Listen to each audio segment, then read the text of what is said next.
Writing about crime contains themes and subjects that some may find upsetting. Listener discretion is advised. Today, we're going to close on this case, the murder of Barbara Stoppel, and the wrongful conviction of Thomas Sophonow. And then I'm going to tell you about Terry Arnold. So please, don't leave me. We last left off with Thomas Sophonow finally being granted a pardon, and he was completely relieved of any charge to being involved in the murder of Barbara Stoppel. The investigation continued on with the knowledge that Thomas didn't murder her, and it was time to finally pinpoint the real killer. 5 days after Barbara was attacked, her mother was approached in the hospital by a man in the lobby. He introduced himself as a truck driver that often stopped in at the Ideal Donut shop, and he was a friend of Barbara's. He wanted to know how his friend Barb was doing after hearing of her attack. Muriel Stoppel told Terry that Barbara was still unconscious and that it wasn't certain if she would ever wake up. It was a grim situation. Terry seemed concerned and requested perhaps Muriel could give him a call if anything changed in Barbara's condition. He handed her a piece of paper with his name and address on it, and it had a phone number indicating the name Donna. If she answered, that was his mother, and she could take a message. Muriel thought he was very strange, and she informed the police of this odd visit.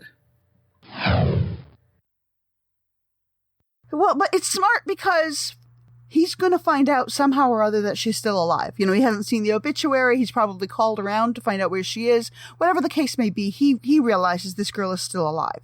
So some of it is as simple as most hospitals won't give you information over the phone. And so maybe if I go there, I can learn something. Under any guise, maybe if I go there and then when the hospital still won't give him information, but the mother comes out, well, for one, now, he's going to know in his head that if the mother down the road recognizes him, he can always say, well, yeah, we spoke in the hospital. Likewise, if he can get a chance to actually get as far as the room, even just the door to the room, and then Barbara later recovers and walks away, he can say, well, of course she kind of recognizes me. She saw me in the hospital right after. And so the police use about serial killers is he injected himself into the investigation. And usually that's just flat out to find out, what do you know? You come up with this plausible deniability. There's some other reason why he might recognize you, or her mother might recognize you, or your DNA might be around her, obviously less sophisticated at the time. So the next day, Terry was visited by 2 detectives at his apartment, which happened to be across the street from the Ideal Donut shop. Since he was a potential witness, they showed him the composite, but Terry said he didn't know anything about the case and that he didn't recognize the image. Later, they spoke to another customer of the shop named Garnett. Garnett was in the shop around 11:30 a.m. the day of the murder. He recalled 7 other customers at that time. There was Christmas music on the radio, and when it changed to a country song, a loudmouth patron called out, "I see somebody likes country and western music." He was very unusual. It appeared he was shouting, but not really to anyone specific. He was just blurting out loud. It was that, combined with his rather strange mannerisms, that prompted Garnett to observe him closer. He described him as 22 to 26 years old, 5'11" with a medium build. His pockmarked face was very noticeable, and he also had a mustache and was wearing a brown cowboy hat, and he had on a dark ski jacket with blue jeans. Garnett looked at the composite and said it did look like the man. The hat matched his, and basically it looked similar to the strange man that he saw that day. Sadly, the promising lead was overshadowed by the announcement that Barbara had succumbed to her injuries. No longer was it a vicious attacker they were looking for. They were now looking for a murderer. Tips funneled into the police tip line. One man named Scott Pickall was in his early 20s. He said he saw the composite, and he suspected it was a man that he knew as Terry Arnold. He informed officers that Arnold was a thief and he usually did wear that cowboy hat and cowboy boots. Even more concerning, he felt that Terry was capable of an act that violent. Although the information Terry gave, with his address at his mother's home, police had him in their files as living on Furby Street. When they went there and saw the caretaker turned out to be Lila, Terry Arnold's aunt. She directed them to the address on Cromwell, where he was now living with his mother. The officers were shocked when they realized that it was right across from the crime scene. More shocking was that she recognized the composite as very similar to Terry, and said he wore glasses with frames as in the picture, and a similar cowboy hat, basically all the time. After learning that 2 officers had searched the apartment of Arnold and his mother, they contacted them to find out what information they gathered there. No evidence of a cowboy hat or boots, but he did wear glasses that were similar to the composite. Both said he seemed kind of strange. While attending to the search, they were not aware that Terry always wore the hat and boots. This directed the 2 investigators to also go to Arnold's address on Cromwell. Terry was not there, but his mother was home. She gave them a tip that they may find him at the Salisbury house on Portage Avenue. That was where he had a girlfriend that worked there. His girlfriend Jackie lived on Burnell Street. On the report the officers filed, they noted it was odd that Arnold was so interested in the victim, considering she'd only worked there for a few weeks. Early the next morning, the investigators made their way to Salisbury House, and there was Mr. Terry Arnold. He was at the counter having coffee, and he did strike them as very similar looking to the composite. His acne-scarred face was very apparent, and he appeared much older than 19. He was brought to the cruiser for questioning about the homicide, where he informed one investigator that he'd already been questioned the day after he'd gone to see how Barbara was doing at the hospital. He told the officers to check with the staff to account for his location the evening of December 23rd, and he singled out Jackie as one person who could vouch for him.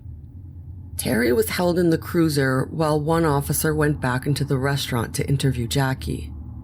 She told him she had only known Terry for a month and that since then he was a regular customer.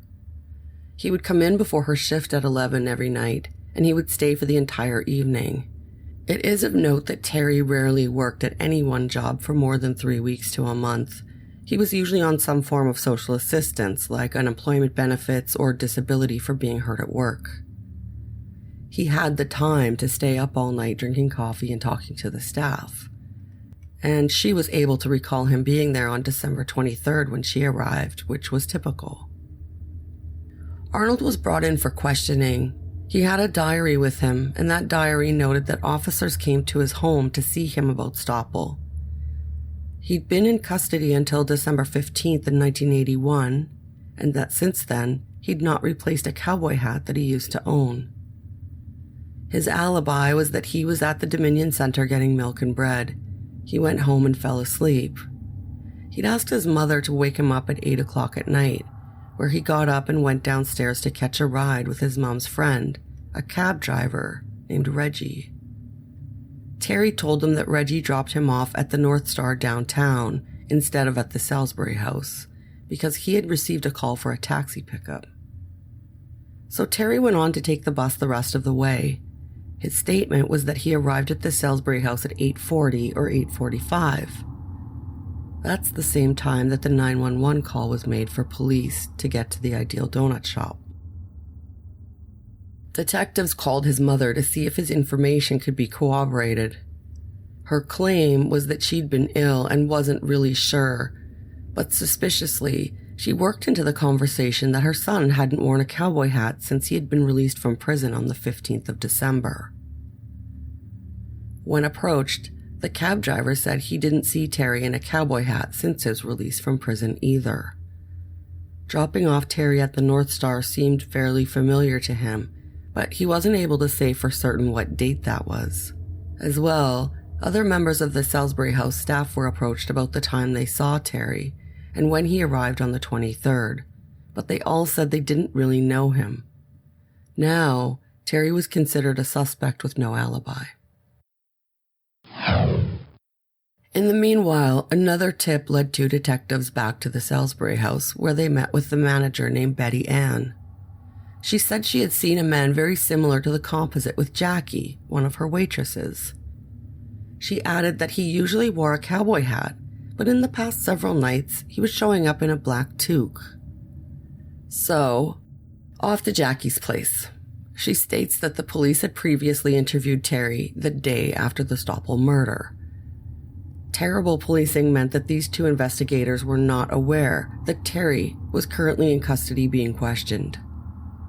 The officers believed that they could rule out Terry Arnold because he'd already been interviewed and cleared. It's interesting to note that the manager at the Salisbury house didn't know Terry before his release from prison on December 15th. Yet, she stated he had always worn a cowboy hat up until the last few days. Another tip that same day came in from someone of real note, Terry Arnold. He'd only been released a few moments before he'd gone into a McDonald's, which appeared to be in the same lot as the Ideal Doughnuts and across from his apartment. He claimed to have spotted a man resembling the suspect, and he named Robert Fournier. Quickly, however, Robert was eliminated. Later, a tip came in from James Septon.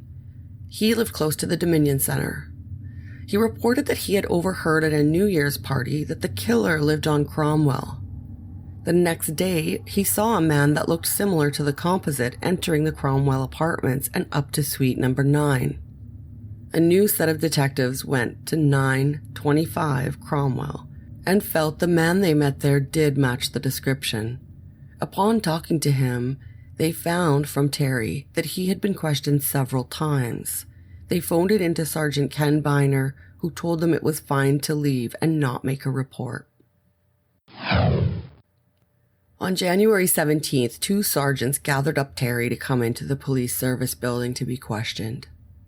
Here, Terry admitted to meeting Stoppel after he was released from prison. He knew her only as Barbara. He admitted to seeing her 2 or 3 times and said that he once had a crush on her. This was his reasoning for trying to see her at the hospital, but he was directed away as only immediate family was allowed to see her. That was when Muriel Stoppel was asked to meet him up front and, at his request, update him on her condition. Terry was adamant that he did not go to the Ideal Doughnut shop on the night of the murder, and of course that he was in no way involved. After agreeing to submit to a polygraph, he was released. The polygraph was never done. Arnold, once again on January 22nd, contacted the police to say he saw yet another man matching the composite at the shopping center. Nothing materialized from Terry's second tip. Later, another caller who refused to identify herself said that she saw the man responsible for the murder with a friend of hers on the same day that Terry called in the second tip. She told the tip line that his name was Terry and he was the cousin of her friend who resided on Furby Street, which is where Jackie reportedly lived. The caller claimed on 2 different occasions she had seen Terry at the Salisbury house wearing the same clothing. Except one thing was different. He'd been wearing a toque and not his usual cowboy hat. On February 4th, the police showed John Dirksen and Marcel Gluck a collection of 8 Polaroids of potential suspects. One was of Terry Arnold.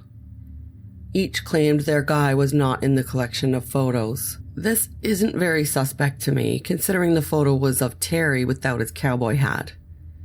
I barely recognize my father without his cowboy hat, but I digress. Arnold's claim of being a truck driver was never investigated, and his alibi seemed to fizzle the more that it was checked out. Simple surface inquiries would have revealed that Terry Arnold didn't have the class of license that would allow him to operate a big rig, and that he was unemployed.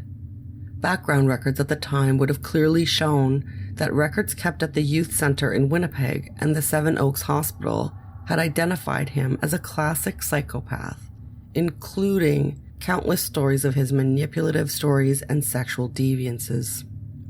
Included was information about Terry at age 9. He took a 5-year-old girl into the bushes and removed her clothing. He sexually assaulted her before leaving her there. Later in 1976, as Terry was 14 years old, he was brought to the Manitoba Youth Center, and there he was labeled with a sociopathic behavior disorder. At that age, he was becoming savvy at manipulation and playing one group of people against another. His constant challenging of staff and inmates made the other kids despise him, and staff were unable to handle him. Terry was regularly excused from his classes, and he had a desk that he sat at in the hallway alone. He also had a propensity for violence and damaging property. His constant acting out included biting a male worker on the arm.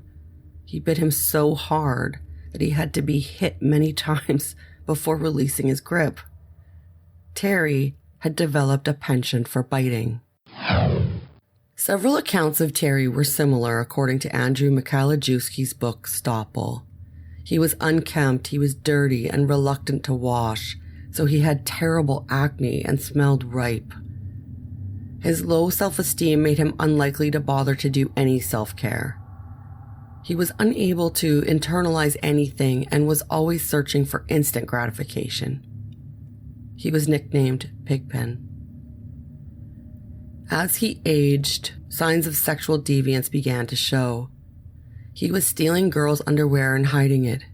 His room was full of property he had stolen, and he was a pack rat. He fashioned homemade books full of bra and underwear pictures from a mail order catalog that he used to masturbate to.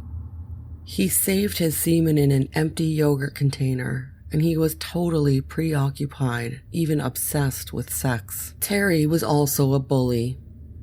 He tried to dominate anyone smaller than him, and girls showing any basic decency towards him would be like magnets.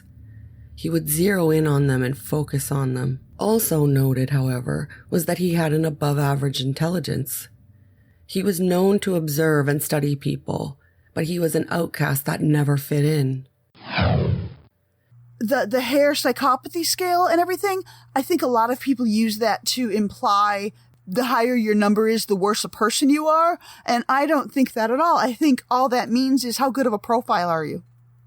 You know, your ability to understand what the people around you want to hear you say, what they're looking for, and they give themselves away with the tiniest, little microscopic movements or flinches or glances somewhere, and you watch them and you figure out what it is that you're supposed to say and how you're supposed to say it. And they have an excellent memory because that's a survival skill, is to learn how to profile other people and to remember what you said last time.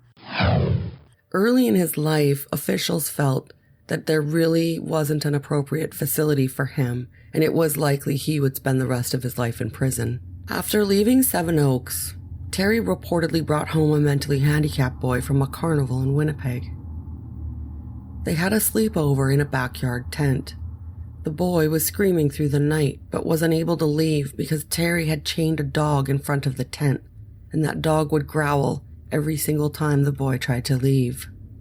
Terry's search for a female later brought him together with a lady named Victoria.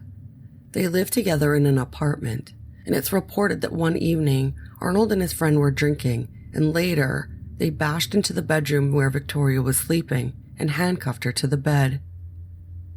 She awoke to Terry telling her that she had to have sex with his friend. She begged for him to stop, and eventually he was persuaded. Later, Terry moved with her to Calgary, and he got a job doing security. On occasion, he would bring home people to have sex with Victoria for money. Once, left alone with her, she would refuse to have sex with them. Later, she became pregnant with Terry. After he told her that if they had a girl, he would be the one to teach her how to have sex, Victoria moved back home to Winnipeg and aborted the baby. Arnold moved around and came back to Winnipeg in the summer of 1981. Shortly after, he was arrested for breaking into his sister's home.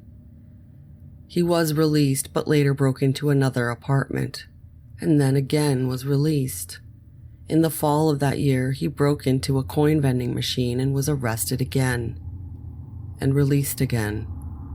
Because he didn't learn much deterrence from these smaller criminal behaviors, he began to actually get gratification from being a deviant. So where did it begin? It strongly suggested that his younger behaviors were resulting from emotional and physical deprivation and abuse. He later confided to Andrew Michalajewski that he was emotionally, physically, and sexually abused by several people growing up, including an aunt when he was just 17. This was in turn with his constant claims of victimization. When it comes to childhood and having a crappy childhood, that is a sufficient explanation, and I would even argue a necessary explanation for someone to grow up and be a sociopath. Rather, it's certainly necessary. I don't think you can grow up and be a sociopath without having a crappy childhood. But, of course, there are people in the world who have bad childhoods and yet are not complete sociopaths when they grow up. So it might be a necessary ingredient, but not a sufficient one. During the victimology stage of the investigation, Sergeant Michalajewski discovered that Barbara had worked at the Red River Exhibition, an annual carnival that comes into Winnipeg for 2 weeks and then moves along to the next city. Andrew was able to confirm the fact by speaking with Barbara's mom. As Andrew reviewed Terry Arnold's file, he saw that in June of 1981, his mugshot showed him wearing a uniform with the emblem of the company that ran the exhibition. Reviewing the reports, Terry had mentioned that he was indeed employed by the Red River Exhibition, so now it was clear. Terry knew Barbara long before she began working at the Ideal Doughnut shop. If you can recall way back to when we were first introduced to Barbara, one thing that her boyfriend claimed was that Barbara was so outgoing and friendly that sometimes it could be interpreted as flirtation. However, she was just being Barbara. She was oblivious to the effect it would have on males as she behaved the same way with her female friends. With Terry's already defined fixation on any girl that would even just tolerate him, it's not a far reach to imagine the effect that Barbara would have had on Terry Arnold. It was also covered in episode 2 that the facts that led the police away from their initial interest into Terry and instead onto the path of Thomas Sophonow. Andrew Michalajewski theorized that if any one investigator had sat and gone through the files independently, they would have dug much further into Terry and lost focus on Thomas. The problem was, not all information was shared with everyone involved in the case. The pieces of the puzzle were all there. However, each investigator was holding a handful to themselves. Now, of course, there are many investigative safeguards that are in place not to allow that kind of tunnel vision or confirmation bias that happens so easily. I'm in no way saying that it doesn't happen, but on the scale of this investigation, it's unlikely it would happen again. As Andrew and Detective Legge continued to investigate Terry Arnold, they were able to locate a woman named Eileen. She had known Terry from the Manitoba Youth Center, and at that time she was 12 years old. 2 years after Barbara's murder, Eileen ran into Terry again. Now she was 16 and was happy to join him for drinks, which led to a brief period of dating. Then, after such a short time dating, Terry persuaded Eileen's mother to bless them in marriage. She described Terry as a very heavy drinker who used pot and hash. She also indicated that, to her knowledge, Terry never did drive. Terry and Eileen headed east to visit his father in St. Catharines and stayed getting themselves an apartment. Their relationship inevitably turned stormy, with Terry threatening to kill Eileen and constantly losing his temper over any small thing. She claimed that in the beginning things were okay, but as they settled in together, he consistently lied to her about almost anything and surprised her with his addiction to pornography. He didn't hold a job while he sat around watching action movies every day. He was so possessive that he told her, "I'd rather kill you first," when she told him she was going to leave. And Eileen did leave. She said that in February of 1985, he seemed to be totally determined, and she was fearing for her safety. When a neighbor came over to check out the commotion, he found a serious fight in progress. He distracted Terry so that Eileen could grab her identification and run out the door. When the neighbor, named Derek, asked what initiated the brutal fight, She said he became enraged because she wasn't interested in having sex with him. Eileen provided some useful information about some of Terry's habits. She observed that he used to carry a butcher knife in his book and carried a hunting knife. He was very immature, yelling and punching walls when he didn't get his way, and he never would come down from the fury and apologize. And, like a stubborn child, he would still refuse to shower for almost 5 days, and when he did, he didn't use soap. Emotionally, he was immature as well. She never saw him display any emotion around her other than calm or angry. He was shallow and stilted emotionally, but he was not stupid. Well, and there's a sophistication there that, he may act like an idiot, but the reality is their lies on the one hand become very, very sophisticated, and in the same moment, frickin' ridiculous.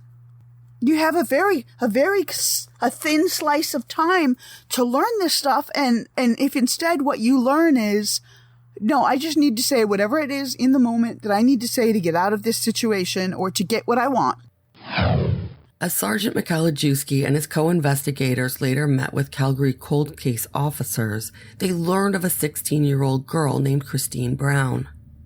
She was reported missing on June 6, 1991. She was raised in Kimberley, British Columbia, and decided she wanted to join a carnival for a summer job. She ended up working on Vancouver Island, but was fired in June, so she returned to the mainland shortly after on the ferry with some friends. Later, she received a ride with a trucker to Penticton. She was separated from her friends, and she was last seen getting into a car with 2 men outside of an arcade in Penticton. RCMP had searched for her, but the trail was cold and they were not able to locate her. It was as if she had vanished. That fall, October 31st, 1992, Christine was found in a wooded area near Headley, British Columbia. Christine had been murdered. She was found wearing a t-shirt that said, "Mess with the best, die like the rest." Investigators doggedly searched for any leads that they could, and they asked all officers to review their notebooks and search for any indication of contact with Christine. One young officer had her name written in his notebook the day before she was reported missing. There had been a mischief call near the arcade, and her name was given as a potential witness. An employee who was working at the arcade had given her name. That employee was named Terry Arnold. The search for Terry was on. After Christine was reported missing, Terry moved to the far east coast. Only there a very short time, he would soon sexually assault 3 very young girls, 14, 12, and 10 years old. He had taunted the 3 girls, threatening them with murder and saying, "You mess with the best, you die like the rest." The 3 girls were not silenced. They came forward, and the following December, he was convicted of 3 counts of sexual assault and held in the Dorchester Penitentiary. The testimony of the girls repeated of his threats being similar to the slogan on Christine's t-shirt, and combined with his naming Christine as a possible witness to a disturbance, made him a suspect in the murder back in British Columbia. While being questioned at the penitentiary, he suddenly came out with the parallel to Thomas Sophonow. He told the interviewing officer that Thomas had been convicted and he said he didn't do it, and it was found out later that he didn't, even though he was convicted. So, no matter what is said or done here today, there is going to be charges laid, and regardless of whatever they are, nothing I can say or do is going to change that fact. According to Sergeant Michalajewski, the officer had no idea that Barbara's killer was sitting in front of him. I look at Arnold, he wasn't set out to be a serial killer. I think that's because the idea of the death and the killing, that wasn't really what it was all about. And in fact, he probably did feel squicked out in some way to get, to use the fancy jargon. It was icky. He wanted to get out of trouble. He wanted to avoid trouble for it. And he kept trying to pursue that, and he kept trying to up the ante, and he kept, he had molestation charges, and he had rape charges, and he had violent charges, and he had all these different some of the charges were just rule breaking, taking things, but those were object based. I want to get something done. I want to achieve some goal. And then I think the sex crimes were more about trying to meet this other set of needs in his head. Something didn't feel quite right, and he kept trying to figure out how to feel better. Arnold was released and moved to Moncton, New Brunswick. He was under surveillance now by the RCMP. In a Mr. Big Sting, which is commonly used by federal officers, Terry was told by undercover officers that he could join their chapter of Hell's Angels. The big boss confided that he had contacts with the RCMP, and he knew that Terry was Christine Brown's killer. He told Terry that if he was going to join their club, someone else needed to take the fall for that crime, or he could not be a member. Terry admitted to raping and murdering Christine Brown, and he flew with the undercover officers to take them to where her remains were located, and he told them where he threw away her shoes. One of those shoes was located in the reported area, and finally on May 18, 1997, Terry Arnold was arrested and charged with murder. During Sergeant Michalajewski's conversations with the Calgary police, he discovered that Terry was up to no good for most of the time between Barbara Stoppel's murder and his final charge for the murder of Christine Brown. He had fled Canada in early 1986 and went to New York. He continued to travel west to Virginia, Georgia, Oklahoma, Texas, California, and then on to Mexico. To this day, there are suspicions of some of the activity that he may be involved in, but nothing exclusively that he could be charged with. It's unlikely that he remained dormant during that time, as when he returned to Canada in 1987, he would strike again almost immediately. Calgary police found that Terry was living only feet away from where the body of Denise Lapierre had been found, a 17-year-old girl that was at a house party on June 21, 1987. It was a few houses away from where Terry Arnold was living. Someone had broken a glass in her house during the party, so she left and decided to go to her friend's house. Her friend lived a short walk away, right past Terry's. Her naked body, most of the blood drained, had been placed in the back lane, and it was just shy of Terry's house. As reported in Andrew Michalajewski's book Stoppel, her body had been washed after several sexual assaults. Also, there were several lacerations forming a pattern on her body. Calgary investigators were not able to say what they were from, but Sergeant Michalajewski recognized the pattern as that of the small plastic spikes that stop a shower mat from moving around in the tub. In all likelihood, she was carried from Arnold's house to the back lane in a shower mat. Obviously, he had placed her in the shower to rid her of any evidence and drained her blood to make her lighter to carry. Also, the author and sergeant noted that she had a bite mark on her body, a behavior that dates back to Terry's youth. Terry Arnold was questioned about the murder that took place near his home, but again, he was overlooked, as officers had found a strong suspect near where he lived, and, like Thomas Sophonow, he would be in the crosshairs instead. At that time, Terry had settled in with a woman that had an 8-year-old daughter. She told police that she was with Terry all weekend, and so the preteen became his alibi, and Terry, remaining a free man that didn't like to work, became her babysitter. His form of discipline was to sexually assault her and threaten to kill her and her mother if she told. In Sergeant Michalajewski's account, the young girl was raped well over 100 times. After the murder of Lapierre, the girlfriend moved her daughter to Terry's home. He asked her to provide him with an alibi, telling the police that he was with them. She found him to be seemingly paranoid. When coverage of the girl's murder was on television, she reported that Terry said, "The bitch deserved what she got." Later, she found a pair of blood-stained blue jeans in the cupboard under the sink of their house. Terry made her throw them out. Still, Terry is not a suspect in Barbara's murder. He was, however, on trial for Christine Brown's murder. He would not confess to any previous crimes, but he stated he could not have sex with the 8-year-old girl. The accusations were certainly falsified by his ex-girlfriend, and it wasn't possible because he claimed he was rather well endowed. He was charged with sexual assault and buggery for his abuses, but for some unknown reason, the charges were stayed by the Crown. Perhaps the courts were going to focus on the murder conviction first. That February, Terry wanted to discuss a plea. He would plead guilty to manslaughter and serve 5 years, and plead guilty to the sexual assault of the child, and agreed to serve 8 years for that. 13 years in custody. Otherwise, first-degree murder charges would put him in custody for life anyway, so he was willing to risk a trial if they passed on the offer. Once he discovered that part of the agreement was that he would be a designated dangerous offender, he withdrew his plea. As Calgary staff reviewed Terry's known history with Sergeant Michalajewski, they covered that he had raped a girl in Chilliwack, British Columbia, named Dorina Green.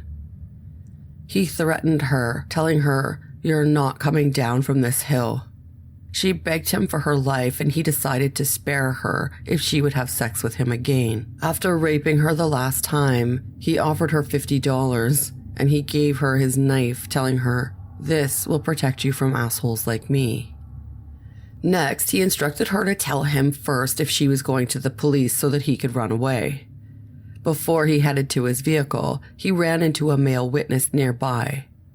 He pretended he was on a date with the victim, and sadly, when she reported the crime, he argued that the sex was consensual and he was not charged.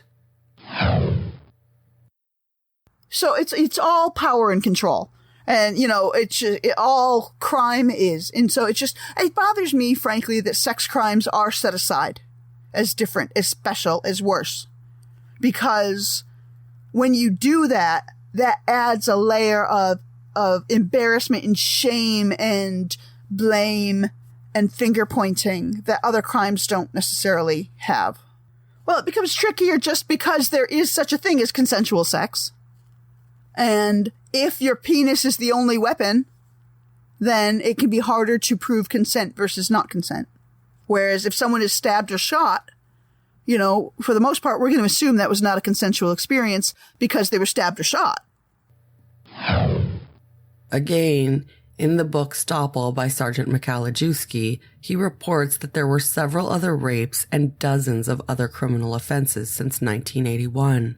But there were too many to mention, and there was no way to go back and secure convictions for any of them.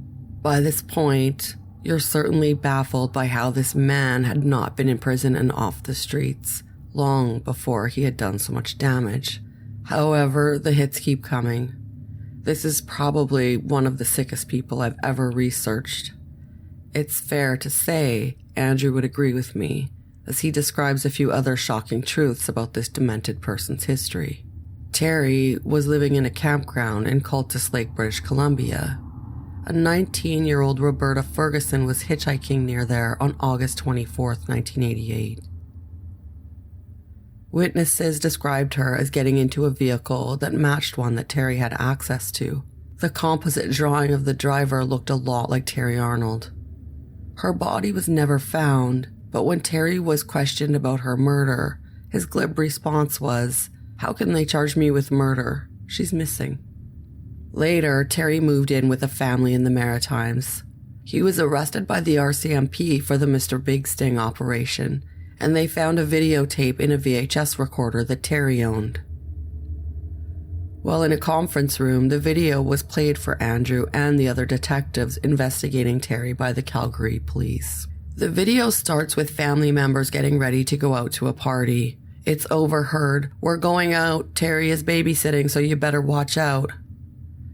Andrew is shocked. The video continues on, and the scene changed to Terry masturbating in a hotel room. Andrew assumed he thought he had taped over that. Everyone else in the conference room had seen enough and wanted to turn the video off. Andrew, ignoring the teasing from the other people in the room calling him a pervert, said that suddenly the tape went fuzzy, so he pressed fast forward for several minutes. The laughter stopped when new footage came up on the tape. Now the young girl was in her nightie, and Terry was speaking to her holding the camera. In front of her were two cats that were mating ferociously until the female finally escaped from under the male. The young girl captures her at Terry's direction and holds her down for the male cat to mount and hump her again. Terry focuses on the bottom cat's face. Then he pans up and pans into the face of the little girl. She follows instructions from Terry and gets off her knees and sits down on the floor, spreading her legs, and back to the cats, and then to the little girl's crotch area. The camera is then turned off. Next to his propensity for animal cruelty, which involved Terry sticking a pencil into the rectum of a cat because he thought it was funny how they looked trying to walk. Andrew also had had enough, but he couldn't return back to Winnipeg without being told of Terry Arnold's finger tattoos. On one hand, each finger had the letters L, T, F, and C, and on the other, each finger had E, S, U, and K. When Terry would put his fingers together and cross them, it would make an enticing offer to ladies everywhere. This is assuming you could read them after his days of not showering. Following the briefing by the Calgary team, Andrew was later approached by one of the members telling him, "Get Terry, Maiko. If you don't, no one will." So back to Winnipeg. The investigation into Terry and his connection to Barbara Stoppel's murder was moving ahead. The next thing that needed to be solidified was his alibi provided by Jackie, the girlfriend from the Salisbury house. In original statements, Jackie Garrigal was assumed to be Terry's girlfriend. She worked as a waitress at the Salisbury house where Terry would hang out and drink coffee for a majority of the midnight shift. On the evening of Barbara Stoppel's murder, she was said to have arrived at work after 10 o'clock on December the 23rd. The sergeant told her he was calling about Terry Arnold, and after a pause, she divulged that Terry was into burglaries. And she recalled an incident where he stole baby's milk from her fridge. When she was asked about the nature of her relationship with Terry and if she was his girlfriend, she laughed, stating that she was happily married then. He appeared lonely, and she felt pity towards this fellow who seemed like he needed someone to talk to.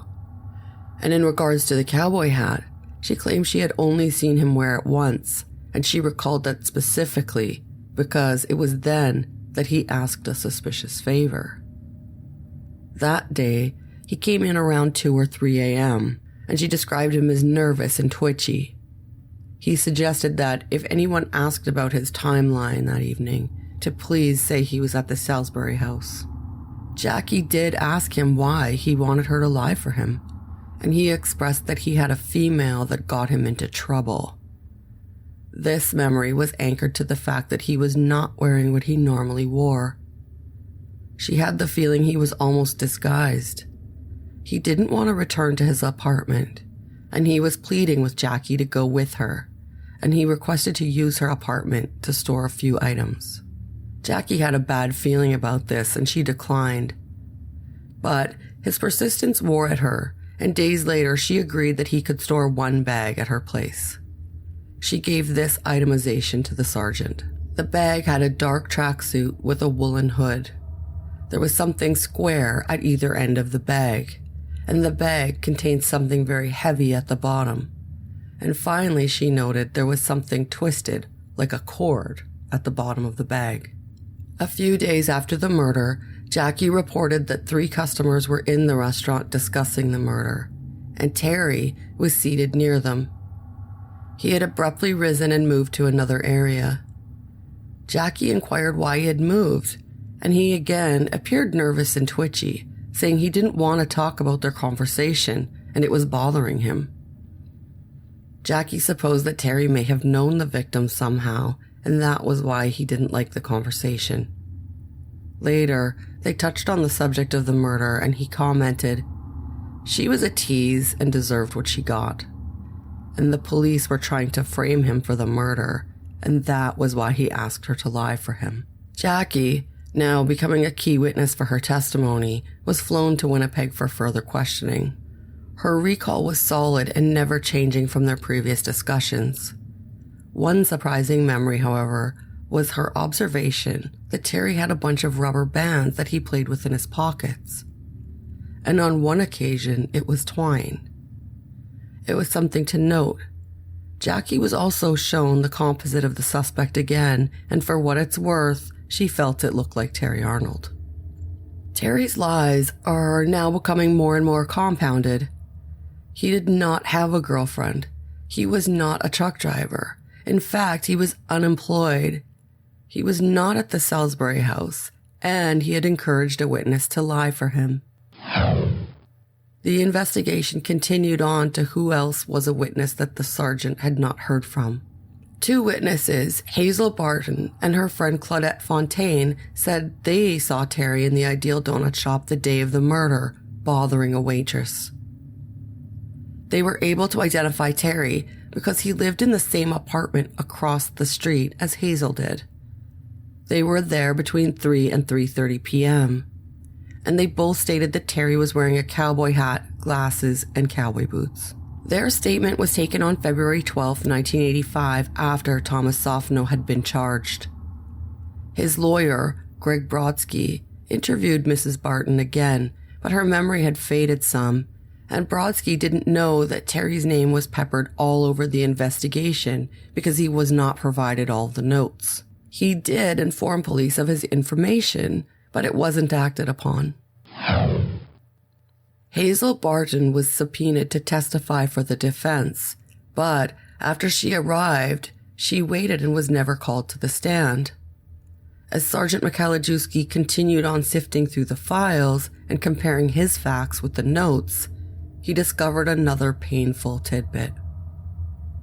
Arnold was in the Winnipeg Remand Center when Thomas was awaiting his trial. He was one of the jailhouse informants, claiming Thomas Sophonow had confessed to him. He would be a witness if he could arrange an early release. He was prepared to testify that Thomas told him, "Of course I did it, and if you don't get off my back, you're going to get it too." Arnold was not called as a witness, but the sheer irony of the real killer pointing the finger to another man in court so he can arrange an early release is stomach-churning. Sergeant Michalajewski next would focus on trying to get a warrant secured to search the home of Terry's mother in Calgary. It was during this time that the feedback from the original Burchell report into the case was coming in, and one interesting side note is the DNA results. The mitochondrial DNA from Barbara's parents was a match for Thomas Sophonow. Although this form of DNA doesn't show if the match is a maternal ancestor who lived thousands or only a few years ago, because it's inherited exclusively from your mother, who inherited from her mother, and so on. It's still interesting to discover that they do have this relation. Judge Kopstein, who was presented with the arguments for the warrant based on details that Terry was guilty of murder. The investigators believed that there may be some written material that may link Terry to some of the crimes that they were investigating. To their surprise, it only took 1 hour for the judge to review and sign the warrant. He allowed for seizure of anything that they deemed important found in Donna Borchet's trailer in Calgary, Alberta. Before the warrant was executed, Terry Arnold would be interviewed at the Mission Correctional Institute. Detectives Brown and Allen would meet with him and informally record Terry's comments about the Barbara Stoppel murder. As expected, Terry would lie and talk in confusing and roundabout responses. This is very typical of a psychopath that wants to direct the conversation and control the direction of the questioning. As North America's leading expert on psychopathy, Dr. Robert Hare had warned investigators early that Terry would continue trying and not give up. He would need to be challenged to explain things. He will have a need to be in charge. He also warned that psychopaths are deficient emotionally. They have no self-knowledge of their own emotions, and they're unable to explain how they feel. Dr. Hare warned that emotions are like a poor second language to psychopaths. If asked to mentally process feelings, their circuitry works like blockers, closing off the ability to process that information. One emotion that they can process, however, is anger, and that anger is usually goal-directed. So, as the desire to not give up focuses them, they will even use technical jargon with people who already know the jargon, even though they have enough insight to know that they will likely be caught trying to communicate above their knowledge level. Lastly, he indicated that psychopaths are not treatable, and alarmingly, treatment can actually make them a better psychopath. Not surprisingly, Terry lied about every aspect of his life. He denied liking coffee, ever wearing a cowboy hat, or making tips in the case, and he denied knowing Barbara Stoppel. He agreed he may have been to the Ideal Donut Shop, but he claimed he would never be there in the evening, and suspiciously, he denied working at the Red River exhibition. Taking the advice of Dr. Hare, Brown and Allen pushed the issue. They pressured him on the summer of 1981. No one had said anything about Barbara's employment or her position there, so it was very telling when he finally offered, "I may have worked there, but I didn't work the games booth or anything." Obviously, he was aware of Barbara's job at the exhibition. The next day, Sergeant Michalajewski and Detective Lance Colby, along with crime analyst Judy Wiltz and 3 Winnipeg officers, met at the Calgary airport. They reviewed the information from the interview conducted the day before as a group. It was decided the warrant would be executed the next day around noon. Upon arrival, they observed the trailer was decrepit and unkempt.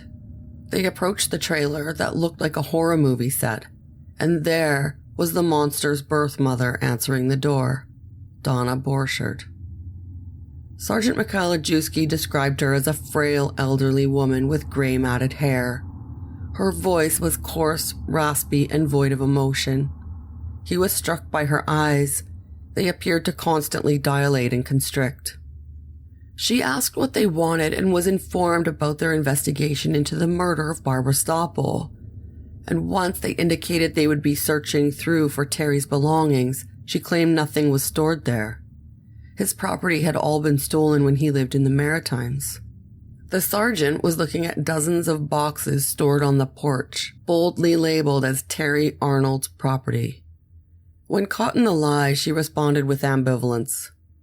Similar to her son, or was it the other way around? Items seized didn't prove much in the way of evidence for the Barbara Stoppel investigation. However, it did give plenty of illumination into the mind of Terry Arnold.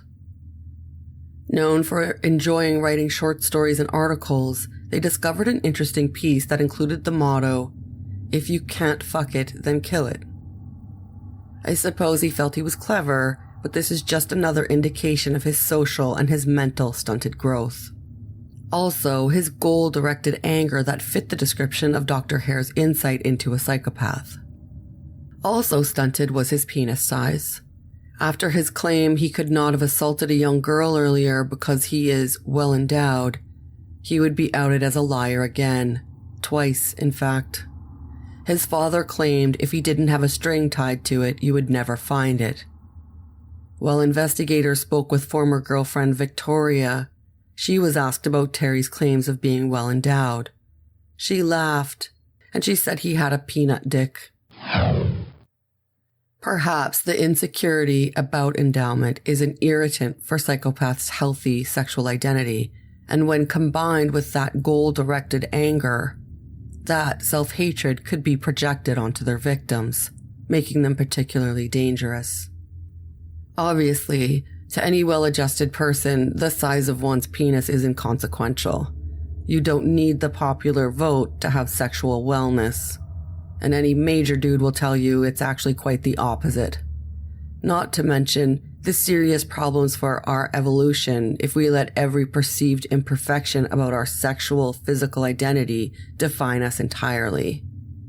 There are certainly more important attributes to make you attractive, and I would hazard to say most clear-minded individuals know this to be obvious.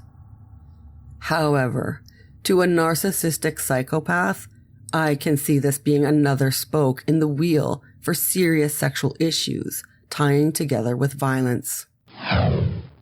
Moving along, the investigation moved to Joanne. She knew Terry Arnold's sister, Tracy Arnold. Her recollection of Terry wearing a black toque and having scarring on his face matched up with previous discoveries. When shown photos of Terry, she became physically affected, shaking, and had no comment. Her information about Terry was similar to all accounts. He was unsettling.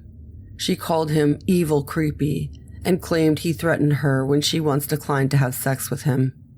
She said he had pure hatred in his eyes, and when confronted with the fact that he was believed to be Barbara's murderer, she didn't seem surprised in the least. In fact, she recalled Terry's sister telling her that he was a suspect because Terry was in the donut shop that night. Her statements also provided a missing piece of evidence that would have helped the case. She claimed he once told her, "Yeah, I was a suspect, but they could never prove it. Now this other guy is going to jail." She asked him if he was the killer, and in a sinister response, he responded with, "What do you think?" And that concluded the questions for Joanne. Time was becoming another issue in the investigation by then. Terry could possibly be moved from the Mission Institute as there were concerns for his safety. The team decided that they would apply for a warrant to search his cell, his belongings, and the computer that he used for work. He did some editing for the inmate newspaper. Sergeant Michalajewski would attend to the mission with Detective Sergeant Brown to conduct the search on July 5th of 2000. Terry was in segregation because of threats other inmates made towards him.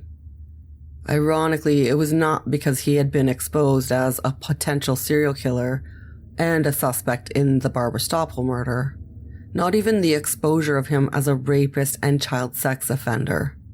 The prison inmates were more set on the crassness of letting another man do his time. Arnold was brought into the interview room, and Sergeant Michalajewski described him as unkempt and weighing about 240 pounds. He had greasy hair and visible acne piercing through his faded white t-shirt like small nipples. Terry tried cowardly to turn back when he saw who was in the interview room. He ran back to his cell, but it was already locked. He became furious and tugged desperately at the door, trying to get back in. Andrew noted the irony of the tough guy who raped an 8-year-old girl over 100 times is squirreling away trying to hide. His eyes were lifeless and he was enraged. He stood with his fists clenched, refusing to take a copy of the warrant. A cold-blooded murderer acting like a baby. Arnold had also been described as a serial killer, and for the most part, serial killers commit murder for some sort of psychological benefit. Due to the fact that his murders are poorly planned, most likely they were the result of rage and rejection. And as he would tell the sergeant later, it was a way of keeping the victim silent. As they proceeded to execute the warrant, the search didn't yield much. But Terry was getting the picture. They were on to him. They seized his computer and hard drive from the newspaper editing room and numerous photos and writings. Later, in an interview room, he was trying any tools in his toolbox to direct the interview. He continued with the provable lies about not having a cowboy hat, never carrying a knife, and anything else he could lie about. Even his distaste for red pistachios. When he was told of their awareness on his false tip and using the name Terry Barb, his mother's name, he looked confused and stared at the floor.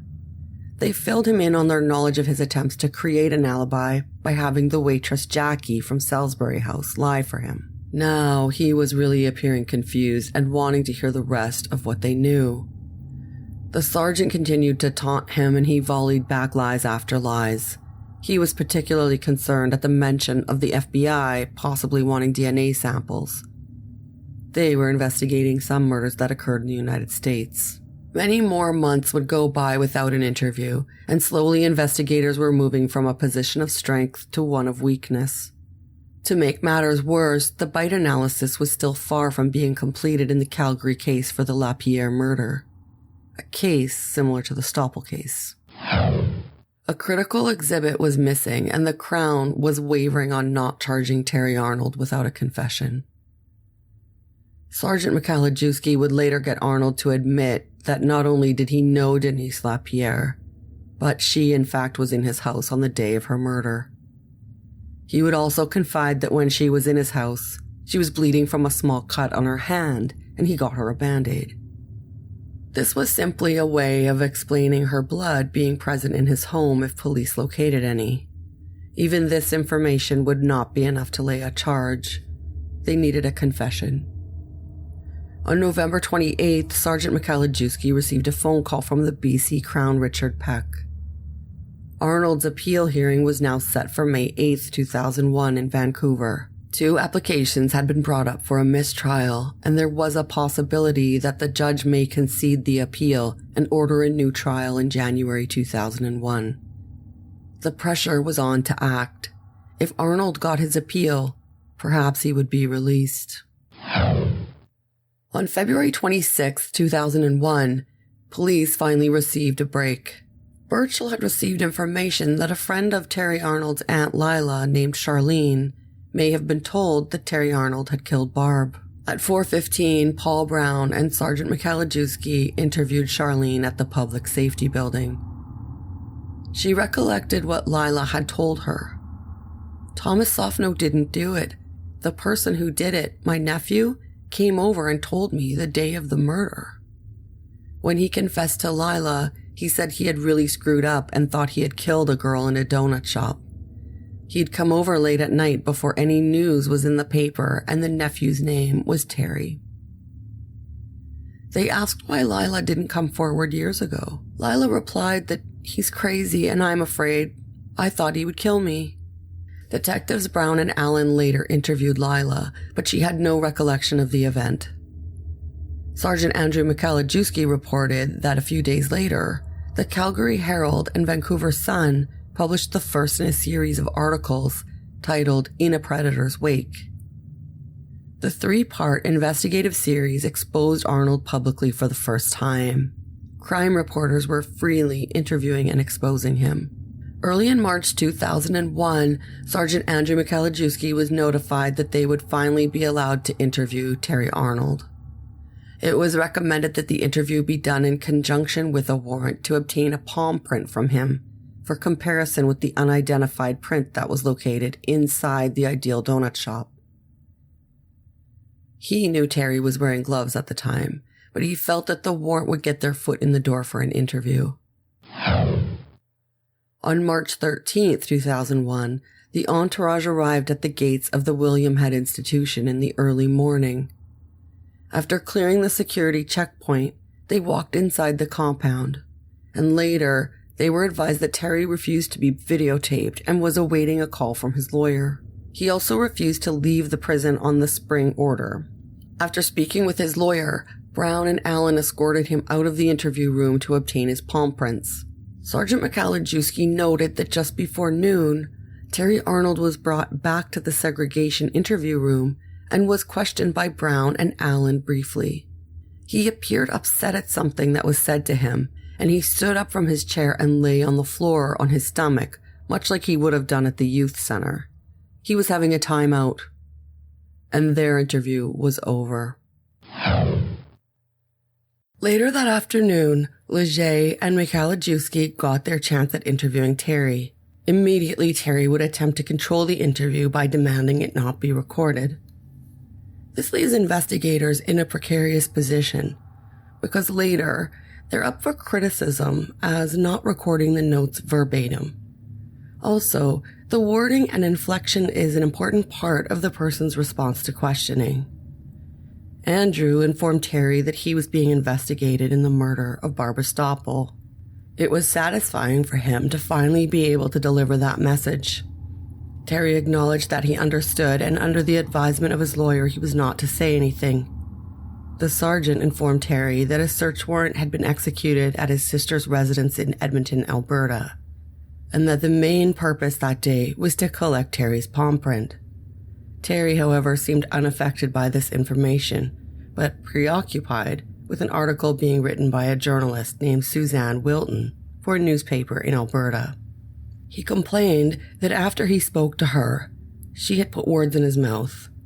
When requested, Arnold said no to submitting blood and hair samples.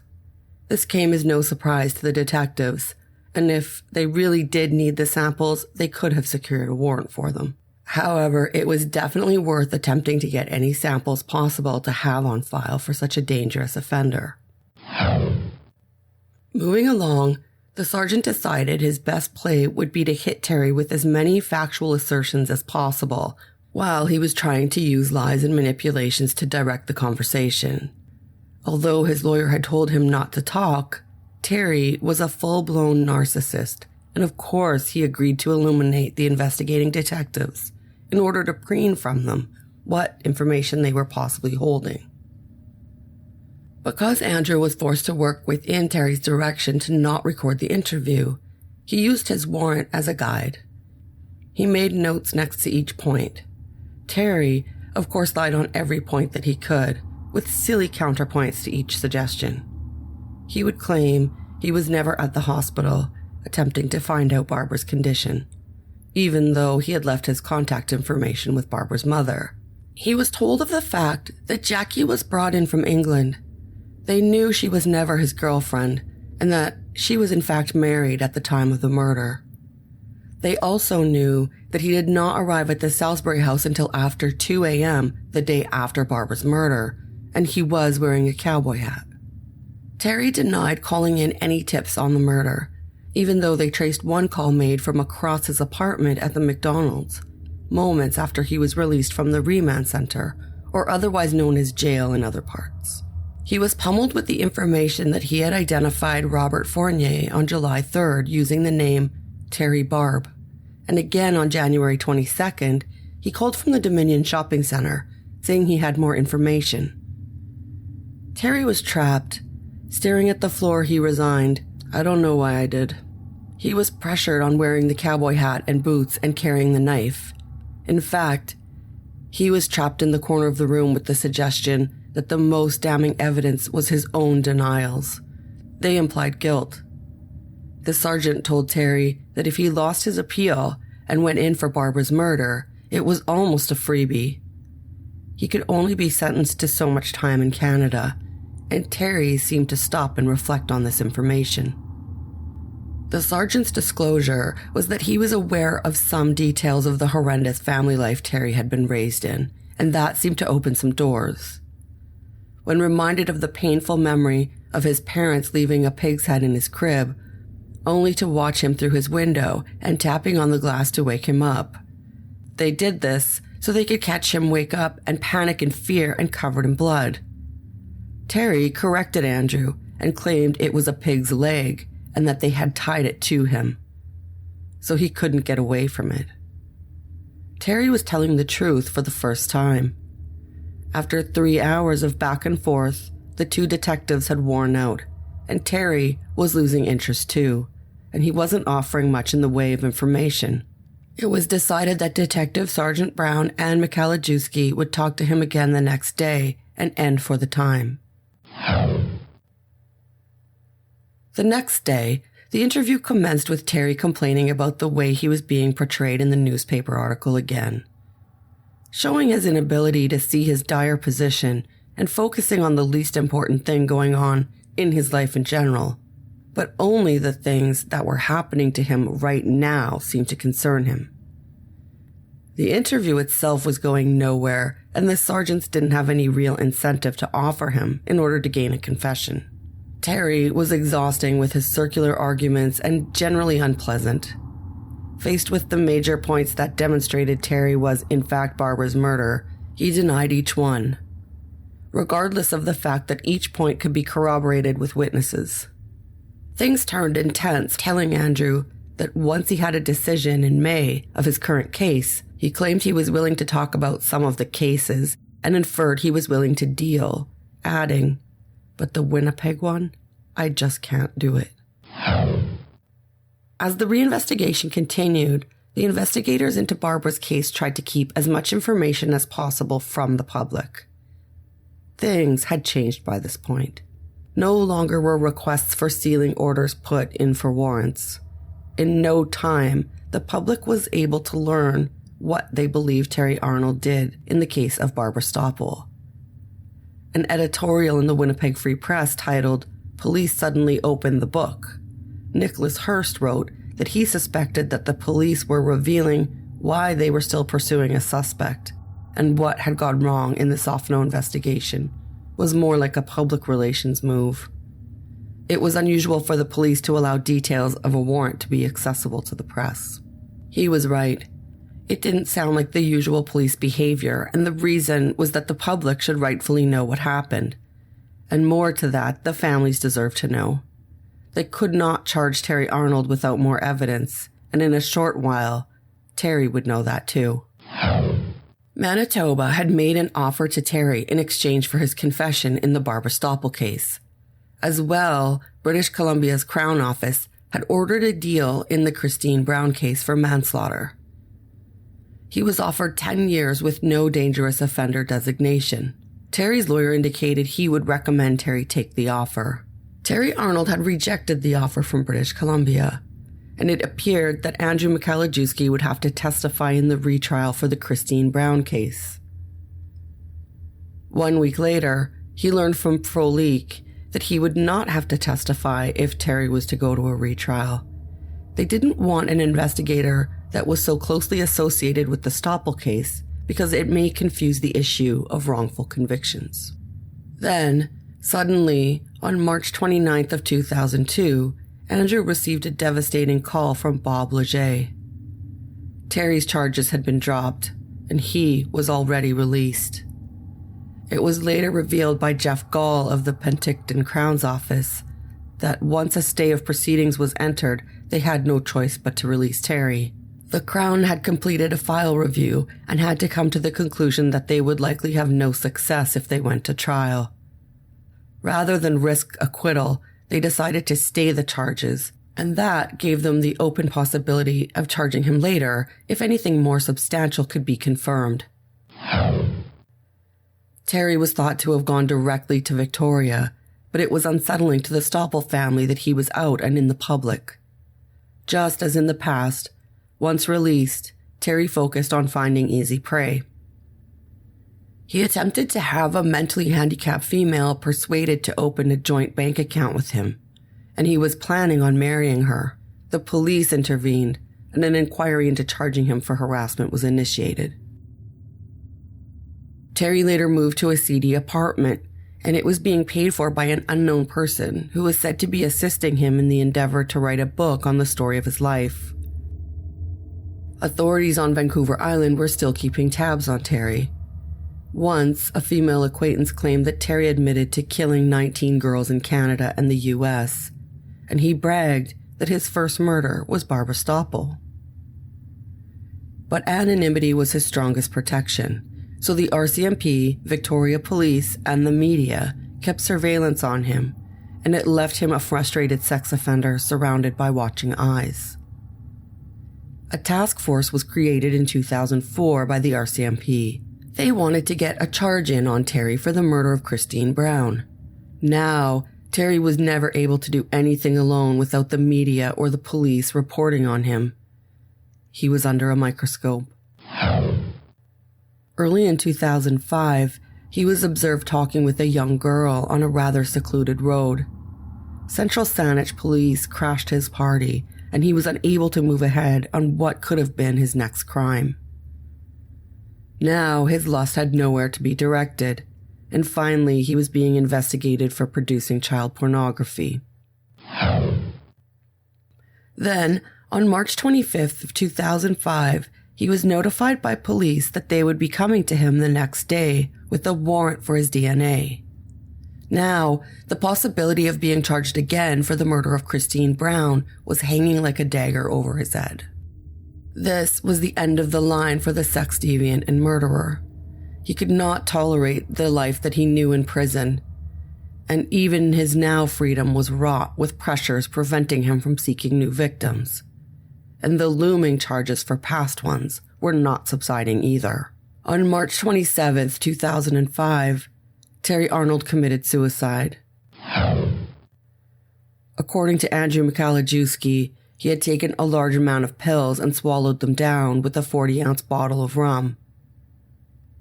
Terry was found in his cesspool of an apartment after someone called the Victoria police to check on his well-being. He had left a 3-page handwritten suicide note. Although the note was long, not much information was gleaned from its contents. The only thing re-quoted was a claim that he made saying, "I didn't kill anybody." It was one of his usual denials, and of course his professional victim claims that the media and police had brought him so much attention it made it hard for him to live a normal life. It was not lost on anyone that there were no tears shed for this repeated sex offender, child rapist, thief, animal abuser, and in his most glorious moments, a murderer, could not go around anymore exacting what he termed a normal life. First of all, suicide notes are actually really unusual. Like, the vast majority of suicides don't have one. So, if you write a suicide note, he was drinking a lot, he was using a lot, and he was probably aware of where his limits were, and he was pushing those physical limits. And he may have had a couple of overdoses already. Right? And so that kind of says to me, maybe it wasn't so much a deliberate suicide. He may have been told, you are going to go back to jail for this. You will be going back to prison. Now, in prison, the affectionate term for anyone involved in child sex crimes is a chomo, child molester. Among adults especially, that's a good way to die in prison. And in very unpleasant ways. You know, for the most part, people, you know, everybody who goes to prison, pretty much to a man, is afraid of rape. You know, is afraid that they will be sexually assaulted in prison. And, you know, by and large, they're not. It's not as common. I mean, it happens. But by and large, the way to avoid being raped in prison is to not be an asshole. And that includes both your carriage in prison, but also what you're charged with. And if you're known to have been charged with child pornography, you know, or child rape, either one, it's kind of the same thing. You're going to have a real unpleasant time. And he would know this because he's served time before. And he may have just decided, well, I'm just going to keep using and using and using. And either my time outside will be one incredible binge before I go back to jail, or I'll die this way. I don't really care which. The most elated about the news was Sergeant Andrew Michalajewski. Of all the years of investigation into the wrongful conviction of Thomas Sophonow, and the search for evidence to put Terry Arnold away for the Barbara Stoppel murder had stolen so much from him. It took precious time away to spend with his family. It challenged his health. In his efforts to hold the Winnipeg police to task in their failings, his was pushed into retirement for submission of the Michalajewski report. This was a document making recommendations on how to prevent the wrongful conviction of Thomas Sophonow from being repeated. And then, in his elation when he called his wife to tell her that Terry was gone, halfway through his sentence, she stopped him and told him that the family had just put down their 12-year-old golden Labrador retriever, Beau. But, once again, he was wrapped up in the case when he should have been there for his family. Doing the right thing is hard on more than just the one committed to doing it, and you can go uncelebrated for the privilege. The rewards are usually limited to the peace of mind that you've done what you know you should. A feeling Terry Arnold never knew and probably never cared for. The biggest shame is not that, as reported by Victoria Police, Terry died in his underwear, alone, covered in his own vomit, while watching pornography, as he slowly succumbed to a painful demise crawling around on his hands and knees. The bigger shame was in the beginning and grew from there. Barbara Stoppel, the beautiful 16-year-old girl that was ready to tie up work at the donut shop and go out with her friend to a Christmas party, ended up losing consciousness in the company of Terry Arnold. Looking to him and his pockmarked face with the beady eyes, telling her, "This is real, and you aren't going to be okay." And the lights went out.